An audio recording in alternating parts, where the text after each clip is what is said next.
Haleluya saudara, puji Tuhan. Selamat pagi, selamat kita berjumpa kembali dalam kasih Kristus di dalam acara doa pagi. Sebelum kita mendengarkan doa pagi, mendengarkan renungan firman Tuhan, mari kita berdoa terlebih dahulu. Tuhan Yesus, terima kasih untuk pagi hari ini. Terima kasih untuk penyertaan-Mu Tuhan. Kami percaya kasih Tuhan kepada kami itu selalu baru setiap pagi. Bahkan sebentar kami akan mendengarkan firman Tuhan. Kami percaya juga Tuhan, firman ini adalah firman yang menjadi rema bagi kehidupan kami. Terima kasih Tuhan, kami siap buka hati kami untuk menerima kebenaran firman Tuhan. Di dalam nama Tuhan Yesus Kristus, haleluya. Amin. Mari kita buka Alkitab kita di dalam Roma 8 ayat 31. Demikian firman Tuhan. Sebab itu, apakah yang akan kita katakan tentang semuanya itu? Jika Allah di pihak kita, siapakah yang akan melawan kita? Puji Tuhan. Suatu ayat yang luar biasa dahsyat saudara. Dan ayat ini seharusnya menjadi kekuatan bagi kita semua dalam kita menjalani hidup ini. Sebab ayat yang baru saja kita baca adalah ayat yang sangat penting untuk kita menghadapi berbagai macam pencobaan, berbagai macam permasalahan hidup. Saudara, jika Allah tidak berada di pihak kita, maka apapun yang sedang kita perjuangkan, walaupun semua orang bersedia membantu kita, alhasil perjuangan tersebut adalah sia-sia dan kita tidak akan berhasil. Tetapi sebaliknya saudara, kalau Allah di pihak kita, sekalipun semua orang menentang kita, maka tidak ada yang bisa menghalangi rencana Tuhan berhasil dalam hidup kita. Demikian yang firman Tuhan katakan saudara. Di dalam Mazmur 23 ayat 4 berkata, sekalipun aku berjalan dalam lembah kekelaman, aku tidak takut bahaya, sebab engkau besertaku. Gadamu dan tongkatmu, itulah yang menghibur aku. Saudara, ini merupakan satu ayat kekuatan bagi kita. Karena satu saat nanti kita akan berjalan di dalam lembah kekelaman. Terjemahan berkata dalam lembah bayang-bayang maut. Tetapi firman Tuhan memberikan kita kekuatan. Karena di tengah lembah kekelaman sekalipun kita tidak perlu takut. Kenapa? Karena Tuhan beserta kita. Tuhan ada di pihak kita. Melalui gadanya, melalui tongkatnya yang memberi kita penyertaan dan damai sejahtera. Saudara, tidak ada kuasa di langit, di bawah langit, atau di atas langit yang dapat menahan tangan Tuhan. Jika Rasul Paulus hanya bertanya seperti ini, siapakah yang melawan kita? Maka akan ada banyak jawaban yang muncul. Sebab sangat banyak musuh yang coba mencelakakan kita. Tetapi saudara, kalau kita perhatikan di dalam ayat 35, di dalam Roma 8, kita bisa membaca kumpulan musuh-musuh yang mengancam orang Kristen. Apa saja itu? Yakni penindasan, atau kesesakan, atau penganiayaan, atau kelaparan, atau ketelanjangan, atau bahaya, atau pedang.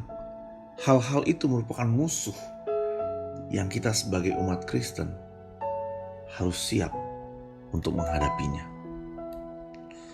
Saudara, iblis merupakan musuh yang mengancam orang Kristen. Dunia kedagingan dan iblis bersama-sama berbaris menentang orang Kristen. Dan ada kalanya musuh-musuh itu sepertinya terlalu kuat untuk kita.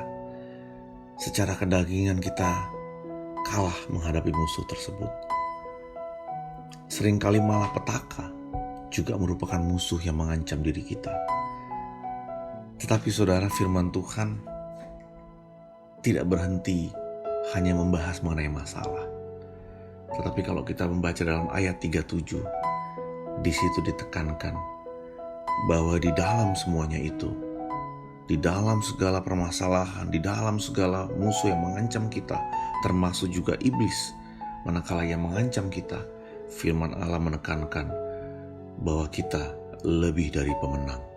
Karena Tuhan mengasihi kita, karena Tuhan ada di pihak kita. Puji Tuhan saudara, suatu kekuatan bagi kita pagi hari ini. Apabila kita tahu Tuhan di pihak kita, maka kita lebih dari pemenang.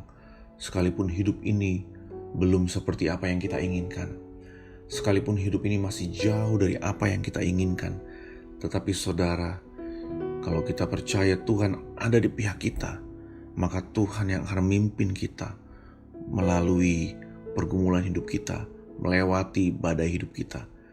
Kita tidak akan kalah, kita akan terus menjadi kepala, bukan menjadi ekor. Itu adalah janji Tuhan. Ada satu kisah di Perjanjian Lama mengenai pertempuran yang dilakukan Yosua di dekat Gibeon. Ini merupakan pertempuran yang sungguh-sungguh luar biasa. Kenapa? Karena Yosua berperang melawan 5 raja dan pasukannya sekaligus. Berdasarkan perhitungan manusia, sangat sulit untuk dicerna. Karena sangat sulit untuk Yosua memenangkan pertempuran menghadapi 5 raja dan pasukannya sekaligus. Tetapi dalam Yosua pasal 10, di situ memperlihatkan bagaimana Yosua memenangkan semua pertempuran, bahkan menumpas 5 raja serta merebut kota-kota mereka. Kenapa hal ini bisa terjadi?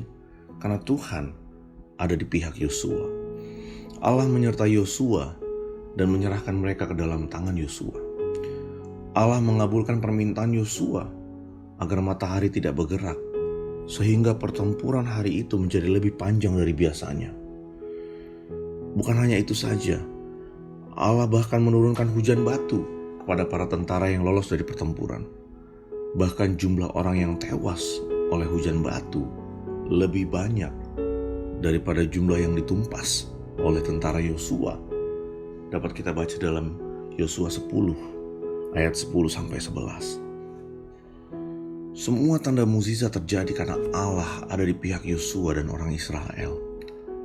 Oleh karena itu kemenangan dalam peperangan bukanlah karena mereka kuat, bukanlah karena mereka gagah perkasa, berpengalaman, atau mungkin mereka ahli dalam membuat strategi.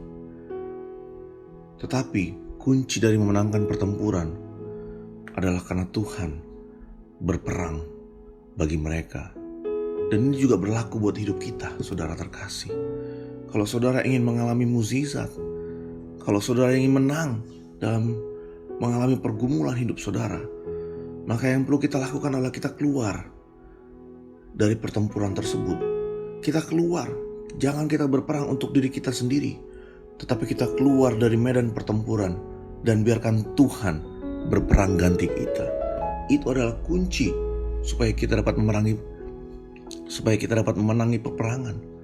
Sama seperti yang dialami oleh Yosua. Bukan dia berperang untuk diri dia sendiri, tetapi Allah Israel berperang bagi mereka.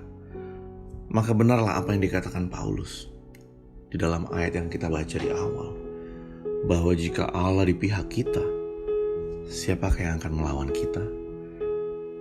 Karena jika Allah berperang ganti kita, masalah apa yang tidak dapat Tuhan selesaikan untuk kita? Bukan hanya Dia di pihak kita, saudara terkasih, tetapi Dia juga mau mati untuk kita yang berdosa, supaya kita memperoleh hidup yang kekal. Penyertaannya sungguh sempurna bagi setiap orang yang percaya. Pagi hari ini, mari kita memiliki iman supaya kita tidak gentar menghadapi setiap persoalan hidup, setiap pergumulan hidup yang berat. Mari kita jangan gentar, saudara. Karena Tuhan Yesus, karena Allah Bapa menyertai hidup kita. Dia adalah Allah yang setia. Dia adalah Allah yang tidak pernah melepaskan tangan kita. Walaupun kita jatuh, tapi Tuhan berjanji kita tidak akan tergeletak, karena tangan Tuhan memegang hidup kita. Penyertaan Tuhan sempurna. Dia adalah Allah yang sudah mati untuk kita. Allah yang sudah lahir, sudah mati, dan sudah bangkit, supaya kita memiliki pengharapan, memiliki hidup yang penuh kemenangan. Puji Tuhan. Mari kita berdoa.